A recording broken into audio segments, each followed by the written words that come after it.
పోలీసుల అమరవీరుల దినోత్సవం చేసుకున్నాం. వాళ్ళ యొక్క త్యాగాలను గుర్తుంచుకుంటూ మరొకసారి ఆ ఫ్యామిలీస్ అంతా కూడా ఓదార్పు కార్యక్రమం జరిగింది.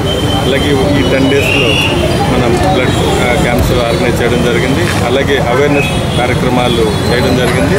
పిల్లలందరూ కూడా పోలీసు ఓపెన్ హౌస్ అని పోలీసు యొక్క యాక్టివిటీస్ ఎలా ఉంటాయి ఏంటి అనేది కూడా వాళ్ళకి చెప్పడం జరిగింది. అలాగే ప్రజెంట్ పోలీసు క్రైమ్ ఏముంది, ఎలా నడుస్తుంది క్రైమ్, ఇది ప్రజల అవగాహన కోసం పిల్లల్లో కొన్ని కాంపిటేటివ్ ఎగ్జామ్స్ కూడా కండక్ట్ చేయడం జరిగింది. వాళ్ళు ఫస్ట్ వచ్చిన వాళ్ళకి దాదాపు 1500 రూపాయలు, సెకండ్ ప్రైజ్ వచ్చిన వాళ్ళకి 1000 రూపీస్, అలాగా 30,000 రూపాయలు కూడా వివిధ రకాల స్కూల్స్ నుంచి వచ్చిన వాళ్ళు కూడా మనం వాళ్ళ ప్రతిభను గుర్తించి వాళ్ళకి ఎడ్యుకేట్ చేయడం జరిగింది. ఈ వారం రోజులు ముగింపు కార్యక్రమంలో భాగంగా ఈ యొక్క క్యాండిల్ ర్యాలీ నిర్వహించుకోవడం జరిగింది.